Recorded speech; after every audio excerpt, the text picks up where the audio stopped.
some breaking news coming in from Ukraine, and Ukraine has destroyed Russian strategic bombers in a mass drone attack on airfields deep inside Moscow's territory.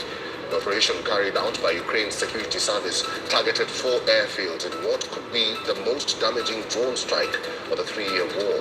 Now, footage from Belaya base in Siberia shows rows of Russian strategic and nuclear bombers burning, and heavy plumes of black smoke can be seen rising above Olenia air base in the Arctic. Russia moved its expensive bombers thousands of miles from the front lines to get them out of range of Ukraine's drones. Drones also targeted the Ivanovo air base northeast of Moscow and Diaghilevo base south of the capital. A huge explosion has also rocked the Russian Arctic city. जय हिंद दोस्तों, global affairs में आप सभी का स्वागत है और मैं हूं स्वाभिमान।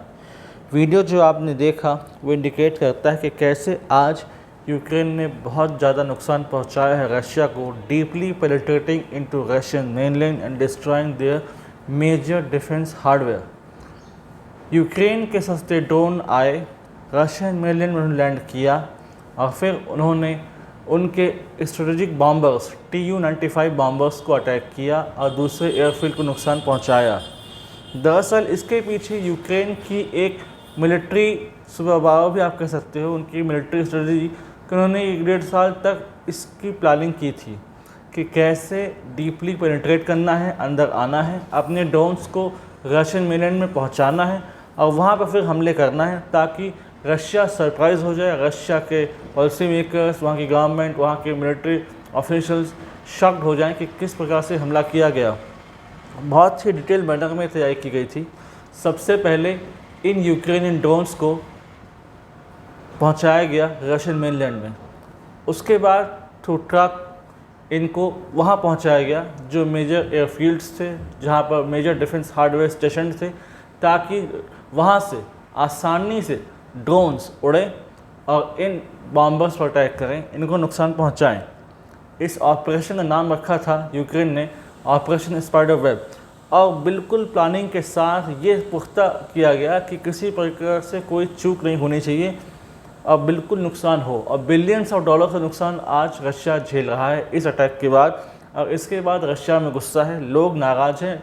व्लादिमीर पुतिन से लगातार सवाल पूछा जा रहा है कि आप कुछ करते क्यों नहीं, यानी कि अब बहुत कुछ लीथल होने वाला है और रशिया इसका जवाब देगा जो कि बहुत ज़्यादा ह्यूमंगस होने वाला है। उसकी लिथलिटी बहुत ज़्यादा होगी और बहुत ज़्यादा इसमें नुकसान होगा जानो माल का, क्योंकि जिस प्रकार से किया गया ये काम, यानी कि इसमें कुछ ऐसे रशियंस इन्वॉल्व थे जो कि ट्रेटर थे, जिन्होंने अपने देश के साथ गद्दारी की और उन्होंने यूक्रेनियंस को सपोर्ट किया कि वो आसानी से अपने ड्रोन्स को रशिया ले आएँ और यहाँ से हमला करा जा सके into diverse locations inside Russian mainland. Siberia के रीजन बहुत ज़्यादा नुकसान हुआ है, वहाँ के फील्ड्स में, एयरफील्ड्स में बहुत ज़्यादा नुकसान पहुँचाया गया है।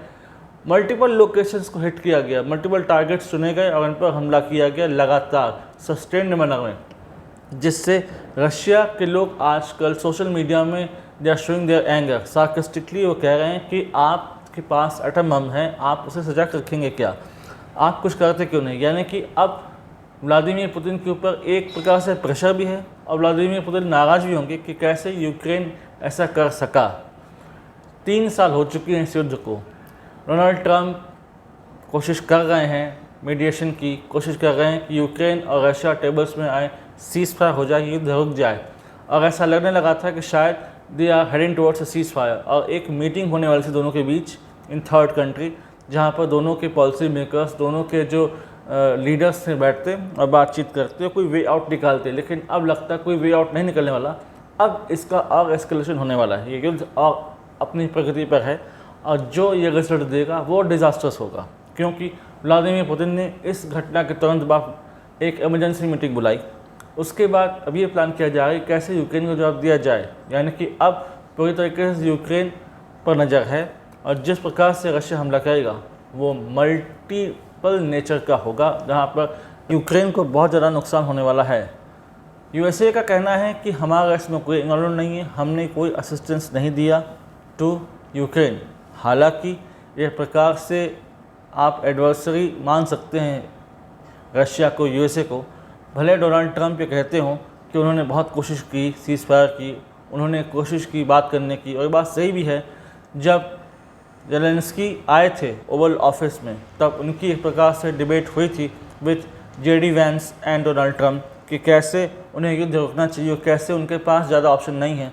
तब भी एडमेंट थे ज़ेलेंस्की, और इस हमले के बाद उनके पास एक अपर एज है। वो ये दिखाना चाहते हैं कि रशिया जैसे बड़े देश के पास, जो कि पावर में, अपनी स्ट्रेंथ में यूक्रेन से कहीं आगे है, फार अवे फ्रॉम यूक्रेन, वो भी अपने आप को नहीं बचा सका, वो भी वल्नरेबल है। और ये हमारे लिए एक कॉल है, इंडिया के लिए एक कॉल है कि अब हमें ऐसे वॉरफेयर की तैयारी करनी होगी। हमारा एडवर्सरी, चाहे वो इंडिया हो या पाकिस्तान हो, ऐसे कोई प्लान्स कर सकता है। AI जनरेटेड ये UAV थे, AI जनरेटेड ये ड्रोन्स थे जिन्होंने हमले किए इनटू रशियन मेनलैंड, यानी कि अब AI का यूज़ किया जाएगा, AI का इंटीग्रेशन होगा इनटू द वॉरफेयर, और ऐसे हार्डवेयर्स बनाए जाएंगे जहां पर AI के थ्रू आसानी से ड्रोन्स अटैक करते हैं और मैक्सिमम नुकसान पहुंचाते हैं टू द एडवर्सरी। इसके बाद अब इसका एस्केलेशन बढ़ेगा और कोशिश की जाएगी कि यूक्रेन को सबक सिखाया जाए। लोगों का कहना है, रशियंस ऑनलाइन ये बार बार प्रेशराइज कर रहे हैं अपनी गवर्नमेंट को कि आपको जवाब देना होगा कि किस प्रकार से यूक्रेन ने हमें नुकसान पहुंचाया। ये संभव था यूक्रेन के लिए यदि वो डायरेक्टली अटैक करता, क्योंकि S-400 और दूसरे एयर डिफेंस सिस्टम जो रशिया के तुरंत एक्टिव होते और उस हमले को न्यूट्रलाइज कर देते। इसीलिए यूक्रेन ने दूसरा रास्ता चुना। उसने खुद हमला नहीं किया, उसने चुपचाप ड्रोन्स इनटू रशिया पहुंचाए। वहां पर उनके ट्रेटर्स, उनके एजेंट्स बैठे थे रशिया में, उन्होंने थ्रू ट्रक पास में जो एयरफील्ड थे वहां तक उन ड्रोन्स को पहुंचाया, और एक प्रॉपर मैनर में कब ड्रोन को एक्टिव करना है, कहाँ हमले करना है, वो सब किया गया है। लेकिन एक्सीलेंट मिलिट्री स्ट्रेटेजी आप इसे कह सकते हैं कि जहाँ पर ये इंश्योर किया गया कि रशिया को नुकसान हो, और हुआ। 295 बॉम्बर, ये न्यूक्लियर बॉम्बर है जो कि सेलेक्टेड कंट्रीज़ के पास होता है, इस पर हमला किया गया जिससे रशिया को बहुत नुकसान हुआ है। और रशिया इसका जवाब देगा और हो सकता है बहुत लिथल होगा, बहुत कष्टकारी होगा ये यूक्रेन के लिए। ये मिलिट्री मिसएडवेंचर यूक्रेन को भारी पड़ सकता है। आज हम अपने देश में ऐसे कुछ ट्रेटर्स को देख रहे हैं। हाल ही बहुत सारे ट्रेटर्स पकड़े गए, उनके साथ पूछताछ चल रही है, कोई मध्य प्रदेश से, कोई हरियाणा से, कोई कहीं से, कि किस प्रकार से इन्होंने मिलिट्री लोकेशंस पर इन्होंने रेकी की, वहाँ की जासूसी की और ISI के अपने हैंडलर्स को वो जानकारी पहुँचाई। तो हमें भी अब एक्टिव होना पड़ेगा।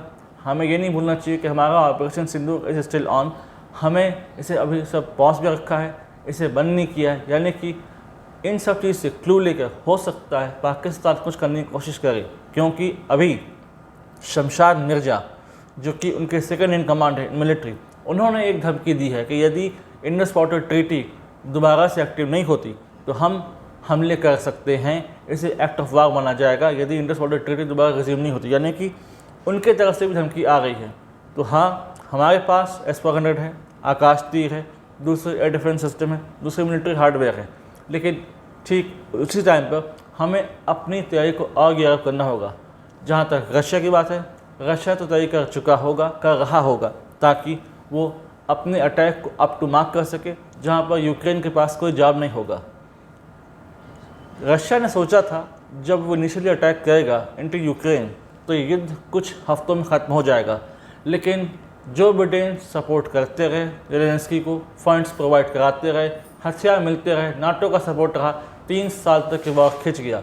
फिर डोनाल्ड ट्रंप आए, ऐसा लगा डोनाल्ड ट्रंप वॉर नहीं चाहते, उन्हें वॉर कंक्लूड करने के लिए जाना जाता है। उन्होंने कोशिश भी की, लेकिन ज़ेलेंस्की एडमेंट रहे। ओवल ऑफिस में उनके साथ तीखी नोकझोंक हुई, हम सब ने देखा। और अब यदि ये युद्ध नहीं होता तो फिर ये एस्केलेट होगा, जहाँ पर दूसरे एक्टर्स, जहाँ पर दूसरे रीजनल प्लेयर्स भी इसमें इन्वॉल्व हो सकते हैं, जो कि बहुत पेनफुल होगा फिर रीजन के लिए।